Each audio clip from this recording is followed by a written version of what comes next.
10 व्यक्ति 2 समानांतर पंक्तियों में इस प्रकार बैठे हैं कि प्रत्येक पंक्ति में 5 हैं। पहली पंक्ति में M N O P Q बैठे हैं, जो सभी का मुख दक्षिण की ओर है। चलिए, पहली पंक्ति में 5 हैं, 1 2 3 4 5, अर्थात दूसरी पंक्ति उत्तर की ओर होगा 1 2 3 4 और 5। सही है ना? राइट लेफ्ट, इधर होगा लेफ्ट राइट। चलिए, जैसा कहता है करते जाइएगा। पंक्ति 2 में यू भी डब्ल्यू एक्स वाई जेड है। पंक्ति 1 ऊपर वाला हो गया, पंक्ति 2 नीचे वाले हो गए। इस प्रकार बैठे व्यक्तियों में का मुख अन्य व्यक्ति बैठे सदस्य की ओर है। ये सभी विभिन्न प्रकार के फल पसंद करते हैं। चलिए, फल का नाम दिया हुआ है, ध्यान दीजिएगा। अब ध्यान दीजिए, अगर आपको सबसे पहले छोर से रिलेटेड कुछ मिल जाए तो आपका काम हो जाता है। जेड पंक्ति के एक छोर पर है और उसे चेरी पसंद है, तो जेड का मतलब पंक्ति 2 वाला ना था, जेड। हाँ, पंक्ति 2 यानी नीचे में जेड बैठेगा, लेकिन भाई जेड इधर बैठेगा या इधर अभी पता नहीं। तो उसके लिए हम लोग जेड से रिलेटेड कुछ बात कर लेते हैं। तो देखिए, लिखा हुआ है जेड के निकटतम पड़ोसी का मुख उस व्यक्ति की ओर है जो एम के बाईं ओर दूसरा है। एम के बाईं ओर दूसरा, तो ध्यान दीजिएगा, एम ऊपर वाले ना है, तो मैंने कहा एम के बाईं ओर दूसरा रहेगा। मेरी बात समझिएगा, जो जेड के निकटतम पड़ोसी का मुंह होगा, इसका मतलब जेड इधर ही ना होगा, क्योंकि लेफ्ट इधर है ना। मैं फिर से समझाने का प्रयास करता हूं। मान लीजिए हमने जेड यहां लिख दिया, हम जेड यहां लिख दिए, तो जेड के बारे में क्या कर रहा है? जेड के निकटतम पड़ोसी का मुख, निकटतम पड़ोसी का मुख क्या लिखा हुआ? उस व्यक्ति की ओर है जो एम के बाईं ओर, आ जाओ, है ना, उस व्यक्ति की ओर है जो एम के बाईं ओर दूसरे स्थान पर है। तो एम के बाईं ओर दूसरे स्थान का मतलब एम यहां होगा, तब तो एक दूसरा होगा। लेकिन अगर जेड को विद्यार्थी जी यहां लिखे होते तो एम के बाईं ओर दूसरा होता है। इधर कोई क्या बोल रहे हैं, नहीं समझ रहे हैं? मैंने कहा जेड यहां दिए तब तो ठीक है, एम के बाईं और दूसरा के सामने वाला जो है उसका पड़ोसी है लिखा हुआ। क्वेश्चन देखिए, जेड के निकटतम पड़ोसी का मुख, यानी जेड के निकटतम पड़ोसी यही ना होगा, जब छोर पर है तो उसका एक ही ना पड़ोसी होगा। इसका मुख जो होना चाहिए, एम के बाईं और दूसरे बैठे व्यक्ति हैं, जो एम के बाईं और उस व्यक्ति की ओर है जो एम के बाईं और दूसरे बैठे हैं। एम के बाईं और दूसरा लेफ्ट इधर ही ना होगा, एम के बाईं और दूसरा के सामने।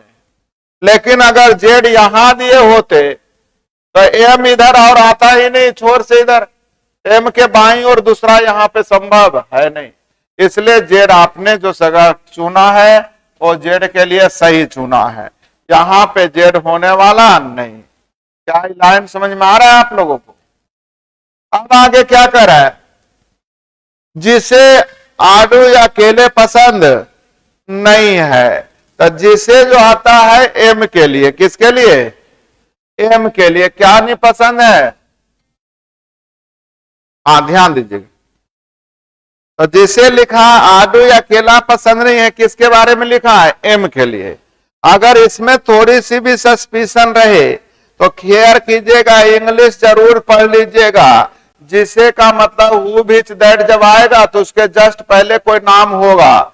आप देख सकते हैं इंग्लिश वाले में जहां आप पढ़ रहे थे विद्यार्थी जी, यहां देखिएगा हु लिखा हुआ है, किसके बगल में?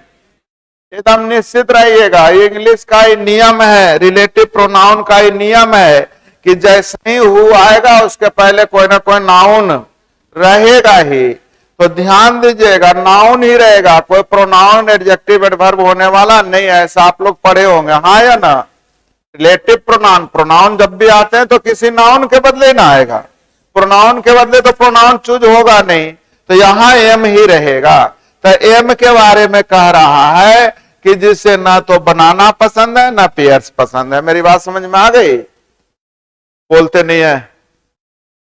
तो चलिए, एम के बारे में हम लोग कहां पढ़ रहे थे? यही ना थे।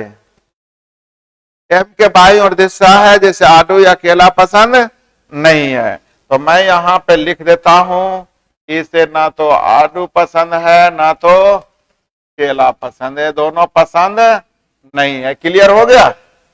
आगे देखिएगा, एन एम से 2 स्थान दूर है। एम से कितना स्थान दूर है? तो 2 स्थान दूर। इधर तो संभव है नहीं, अब इधर ही ना होगा। चलिए, अच्छी चीजें मिलते जा रही है। 2 स्थान दूर है कौन? एन। एक दूसरा स्थान हो गया, 2 स्थान दूर हो गया। आगे, एन एम से 2 स्थान दूर है, जिसका मुख भी की ओर नहीं है। यानी जिसका फिर किसके लिए आया? जल्दी बोलिए। एन एम से 2 स्थान दूर है, जिसका मुख भी की ओर नहीं है। किसके लिए आया? एम के लिए ना, एन के लिए। चलिए फिर से मैं आपको दिखाता हूं। आप लोग बड़ा हिंदी ही कमजोर है। देखिएगा कहां लिखा हुआ, एम से second place away from M. Who किसके लिए आया? एम के लिए, ना कि एन के लिए। यानी एम जो है, एम कहां गया? एम ना, एम जो है उसे भी के फेस के सामने नहीं है, यानी यहां पे भी नहीं है। चलिए, एम के सामने भी नहीं है, कहां चला गया भाई? हाँ, एम भी के सामने नहीं है। एम जो है भी के सामने नहीं है, यहां भी होने वाला नहीं। क्लियर हो गया? आगे कहां गया? भी के सामने जो जेड का निकटतम पड़ोसी नहीं है। अब कह रहा है जेड का निकटतम पड़ोसी नहीं है, जो किसके लिए आया? आप जल्दी बताइए, किसके लिए? अभी जेड का निकटतम पड़ोसी, अर्थात जेड भी यहां भी आने वाला नहीं। जेड का निकटतम पड़ोसी नहीं है, मतलब यहां भी नहीं आएगा, यहां भी नहीं आएगा, यही दोनों में से ही होगा। आगे देखते हैं, भी को नारंगी पसंद है और उसका मुख उस व्यक्ति की ओर नहीं है जो एन का निकटतम पड़ोसी है। तो एन का निकटतम पड़ोसी है, उसके सामने भी नहीं है, तो भी कहां है? क्लियर हो गया? भी क्या लिखा हुआ? एन के निकटतम पड़ोसी के सामने नहीं है, अर्थात भी इधर हो गया। अब इधर हो गया तो इसकी मामले तो फिनिश हो गई, इसकी कोई जरूरत नहीं है। इसे नारंगी पसंद है, नारंगी पसंद है। क्या ये लाइन आप लोगों को दिखाई दे रहा है ना? आप लोगों को भी को कौन सा फल पसंद है? नारंगी। आगे कहा भी को नारंगी पसंद है और उसका मुंह उस व्यक्ति की ओर नहीं है जो इनका निकटतम पड़ोसी। भी का मुख उस व्यक्ति की ओर है जो आडू पसंद करने वाले व्यक्ति के दाईं ओर है। आडू पसंद करने वाले व्यक्ति के दाईं ओर दूसरा है। तो आडू पसंद करने वाले व्यक्ति यहां होना चाहिए, तभी न इसके दाईं ओर दूसरा भी के सामने होगा। क्लियर हुआ? आडू पसंद करने वाले व्यक्ति के दाईं ओर दूसरा। एक्स बाई के ठीक बाईं ओर है। एक्स जो है बाई के ठीक बाईं ओर है, बाई के ठीक बाईं ओर है। नीचे है इसलिए ऐसा लिखे, अगर ऊपर आता तो थोड़ा उलट जाता है। सही है ना? एक्स बाई के ठीक बाईं ओर है, जिसका मुख उस व्यक्ति की ओर नहीं है जो एम के बाईं ओर दूसरा है। एम के बाईं ओर, एम के बाईं ओर दूसरा यहां है, इसके सामने नहीं है। इसके सामने कौन नहीं है? जल्दी बोलिए। जिसका किसके लिए आया है? बाई के लिए। तो भाई बाई यहां होगा नहीं, तब यही ना होगा। बोलते नहीं है। इसका मतलब हमने कहा कि एक्स यहां और बाई यहां। क्लियर हो गया। अभी भी एक्स वाई जेड थे, और कौन बचा हुआ नीचे, यू। चलिए ये भी मामला फिनिश हो गया, नीचे का मामला, केवल फल की बातें रह गई है। आगे बढ़ते हैं। मुख उस व्यक्ति की ओर नहीं है जिसे केला पसंद है। केला पसंद है, केला कहां गया। चलिए अच्छा, वो तो यही सबों में होगा विद्यार्थी जी, सही है ना। वो यहां हो जाए या तो यहां हो जाए। तो मैंने आप लोगों से कहा कि जिसे केला पसंद है उसके सामने नहीं है। चलिए अब यहां पे कुछ मिलने वाला नहीं है अभी। तो एक लाइन जो ऊपर से हम लोग को रोक लीजिए, पढ़ जाइएगा, सेट हो जाएगा। ध्यान देते चल जाइए। यहीं से चालू हुआ था ना। पी और क्यू को आडू पसंद नहीं है, यानी यहां पे पी और क्यू नहीं होगा, अर्थात पी और क्यू जब भी होगा तो कॉर्नर पे होगा। अब पी और क्यू कॉर्नर पे होगा, इसका मतलब यहां कौन होगा, सही है। पी और क्यू कॉर्नर पर होगा, इसका मतलब यहां पे होगा ओ, सही है। अब रुकिएगा, ओ के बारे में कुछ लिखा था नीचे, उस लाइन को देख लेते हैं। ओ का मुख उस व्यक्ति की ओर नहीं है जिसे केला पसंद है, यानी कि ध्यान दीजिए, इसे केला पसंद होने वाला नहीं। यानी मैं लिख दूं कि यहां पे केला देना मना है, इसको केला हम लोग नहीं दे सकते। क्या ये समझ में आ गया आप लोगों को। चलिए अब आइए, पी और क्यू पढ़ रहे थे ना, कहां गया। पी और क्यू को आडू पसंद नहीं है। पी का मुख भी की ओर नहीं है, यानी पी यहां पे नहीं है भाई, अर्थात पी सेट हो गया यहां, सॉरी पी यहां सेट हो गया। अब पी को क्या पसंद है, सेब पसंद है, हाँ या ना। पी को क्या पसंद है, सेब। अब पी यहां हो गया तो क्यू हो गया। अब केवल फल मिल जाए, आपका काम हो जाएगा।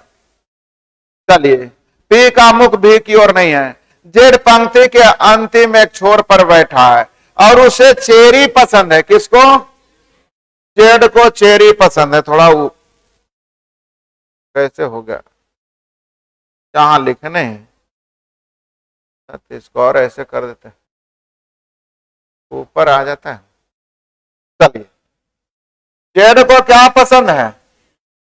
अब भाई जब इसको चेरी पसंद हो गया, इसको नारंगी, इसको सेब, तो अमरूद क्लियर हो गया, क्योंकि अमरूद किनारे पे है ऐसा लिखा हुआ था या नहीं। अमरूद कहां पे था, किनारे पर था। अब रुक जाइए, इसको केला देना नहीं है, इसको केला देना नहीं है, तो केला कौन बचेगा। और किसी का फल बचा हुआ था, बोलिए। इसका शिफ्ट हो गया, इसका शिफ्ट हो गया, इसका शिफ्ट हो गया, ये सब तो शिफ्ट हो गया, तो केला किसके लिए बच गया। तो हम यू को केला दे दें, बोलते नहीं है। कुछ गड़बड़ होगा तो बोलिएगा, क्योंकि फिर पूरी सीरीज गड़बड़ हो जाएगा। यू को केला क्यों दिए, यू को केला इधर है नहीं। अच्छा, फल बचा कौन कौन है जिसे हमको दो बंदे को देना है, एम को और आडू हाल है। अब आइए, अब एक बार पढ़िए कि फल में जो था, कौन कौन फल है जो नहीं आया है, ये देख लीजिए। एगो तो नाशपाती के जो नहीं आया है, अनानास नहीं आया है। अब नाशपाती और अनानास नहीं आया है ना। अब नाशपाती अनानास को तो हम लोग अपने क्वेश्चन से भी दिमाग लगा लेंगे, ज्यादा टेंशन नहीं लीजिए। पहला क्वेश्चन क्या लिखल है, एन और जिस व्यक्ति को नाशपाती पसंद है उनके बीच कितने व्यक्ति हैं। यानी एन और नाशपाती के बीच, यानी जरूरी नाशपाती होगा तभी ना बीच में पूछ रहा है। और यहां अनानास हो जाएगा, यस या नो, बोलते नहीं है।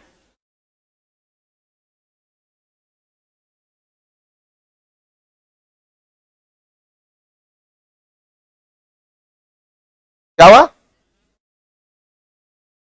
अरे अनानास लिखल था, हमने उल्टा पढ़ लिया। यहां क्या होगा, अनानास होगा, यहां हो जाएगा नाशपाती। एन और जिस व्यक्ति को अनानास पसंद है, इनके बीच कितने व्यक्ति हैं, जल्दी बोलिए। एन और अनानास के बीच एक है ना, आंसर हो जाएंगे एक, मिलाते जाइएगा। मिल रहा है? नेक्स्ट, कप नहीं।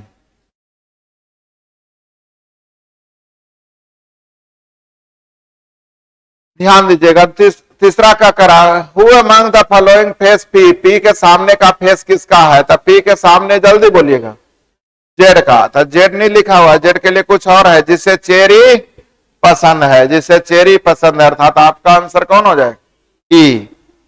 आपका आंसर कौन हो गया, ई। अगला, निम्नलिखित में कौन सा एम के संदर्भ में सही है, किसके संदर्भ में, एम के संदर्भ में, यानी इसके बारे में पूछ रहा है। देखिएगा, एक्स एम का निकटतम पड़ोसी है, सॉरी एन और एक्स एम का निकटतम पड़ोसी है, जो गलत हो गया। दूसरा, एम पंक्ति के अंतिम छोर पे है, ये भी गलत हो गया। तीसरा, एम को नारंगी पसंद है, एम को नारंगी पसंद है, एम को नारंगी भी पसंद नहीं है। आगे, पी एम के ठीक बाईं ओर है, तब पी इसके बगल में है, ये नहीं तो ठीक कहां से होगा, अर्थात इनमें से कोई। आंसर मिल रहा है, देख लीजिए। नेक्स्ट, पांचवा, Who among the following pair sits exactly in the middle of the row? Middle में कौन है, ओ और बाय। तो ओ और बाय का मतलब आंसर बी। मिल रहा है भाई। नेक्स्ट, ध्यान दीजिए, भी लैक्स बीच ऑफ द फॉलोइंग फ्रूट्स, भी के बारे में, नारंगी, नारंगी का मतलब संतरा, उसी को ना बोलते हैं। यदि आप घर बैठे अपनी परीक्षा की अच्छी तैयारी करना चाहते हैं तो प्ले स्टोर से स्टडी ट्रेंड ऐप को डाउनलोड करें।